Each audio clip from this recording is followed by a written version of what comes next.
Next 25th, what are your suggestions to control smuggling? ಕಳ್ಳ ಸಾಗಾಣಿಕೆಯನ್ನು ನಿಯಂತ್ರಣದಲ್ಲಿಡುವುದಕ್ಕೆ ಏನ್ ಮಾಡಬಹುದು? Smuggling can be checked effectively by encouraging import substitutions. Okay, import means we purchase goods from other countries. Instead of purchasing goods from other countries, we can create substitutions for that. Okay, so this is one measure to control or eradicate smuggling. So ಇಲ್ಲಿ ಜಾಸ್ತಿ ಹೆಚ್ಚಿಗೆ ವಸ್ತುಗಳನ್ನ ಬೇರೆ ದೇಶದಿಂದ ಖರೀದಿ ಮಾಡುವುದರ ಬದಲು ಅದಕ್ಕೆ ಪರ್ಯಾಯವನ್ನ ನಮ್ಮ ದೇಶದಲ್ಲೇ ಸೃಷ್ಟಿ ಮಾಡಿದರೆ ಅದು ಒಂದು ಮಟ್ಟದಲ್ಲಿ ಕಳ್ಳ ಸಾಗಾಣಿಕೆಯನ್ನ ತಡಿಬಹುದು ಅಂತ ಹೇಳಿದ್ದಾರೆ ಮಕ್ಕಳೇ. ಕಂಟ್ರೋಲಿಂಗ್ ಡೊಮೆಸ್ಟಿಕ್ ಮಾರ್ಕೆಟ್ ಪ್ರೈಸಸ್, ಇದರ ಜೊತೆಗೆ ದೇಶೀಯ ಮಾರುಕಟ್ಟೆಯ ಬೆಲೆಗಳನ್ನ ನಿಯಂತ್ರಣ ಮಾಡೋದು. ಬೆಲೆ ಜಾಸ್ತಿ ಆದಾಗೆ ನಿಮ್ಗೆ ಸ್ಮಗ್ಲಿಂಗ್ ಜಾಸ್ತಿ ಆಗ್ತಾ ಹೋಗುತ್ತೆ. Okay, proper export import policy, Exim policy ಅಂತ ಕರೀತಾರೆ ಅದನ್ನ.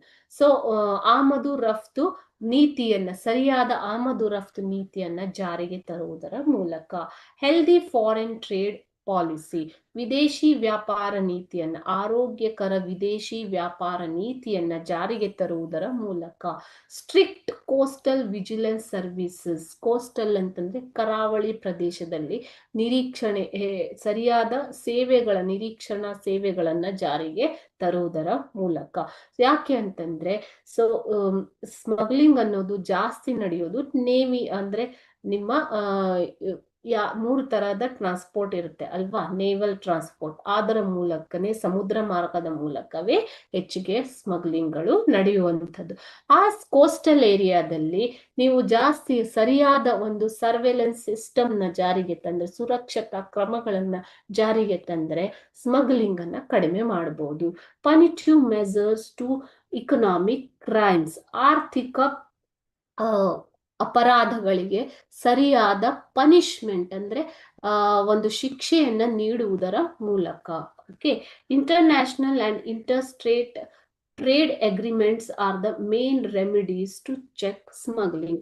ಈಗ ಬೇರೆ ಬೇರೆ ದೇಶಗಳ ಜೊತೆ, ರಾಜ್ಯಗಳ ಜೊತೆ ಸರಿಯಾದ ಒಂದು ವ್ಯಾಪಾರಿ ಒಪ್ಪಂದವನ್ನ ಮಾಡಿಕೊಂಡ್ರೆ ಲೀಗಲ್ ಆಗಿ ಅಲ್ಲಿ ನಡೆಯುವಂತಹ ಸ್ಮಗ್ಲಿಂಗ್ ಅನ್ನ ನೀವು ಆದಷ್ಟು ಕಡಿಮೆ ಮಾಡಬಹುದು. ಇವೆಲ್ಲ ಏನು, all these are the measures to be taken to control smuggling. Okay,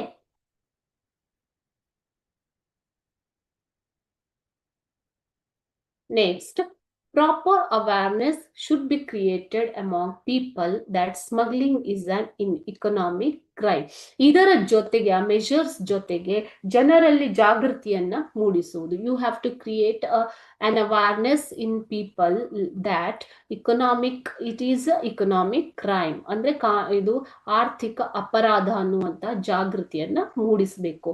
and aunty national, ದೇಶದ ವಿರುದ್ಧ ನಡೆಯುವಂತಹ ಒಂದು ಕ್ರಿಯೆ. Social boycott of smuggled goods have a great effect on checking smuggling. So ಕಡಿಮೆ ಬೆಲೆಗೆ ಸಿಗತ್ತೆ ಅಂತ ನಾವು ಸ್ಮಗಲ್ ಆಗಿರುವಂತಹ ಗೂಡ್ಸ್ ಅನ್ನ ಪರ್ಚೇಸ್ ಮಾಡಬಾರ್ದು. We should not purchase the goods that are smuggled. So social boycott is necessary. Okay, as the citizen of India, we have to understand that solving this problem is not only the duty or responsibility of the government, it's our duty also. So ಭಾರತೀಯ ನಾಗರಿಕರಾಗಿ ಇದು ನಮ್ಮ ಕರ್ತವ್ಯ ಕೂಡ ಹೌದು ಅಲ್ವಾ. ನಾವು ನಮ್ಮಲ್ಲೇ ಕೆಲವೊಂದು ಜಾಗೃತಿಯನ್ನ ಮೂಡಿಸುವುದರ ಮೂಲಕ ಸ್ಮಗ್ಲಿಂಗ್ ಅನ್ನ ಅಥವಾ ಕಳ್ಳ ಸಾಗಾಣಿಕೆಯನ್ನ ನಿಯಂತ್ರಣದಲ್ಲಿ ಇಡಬಹುದು. So we all will get a benefit if we join hands with government in fighting against these problems. Okay.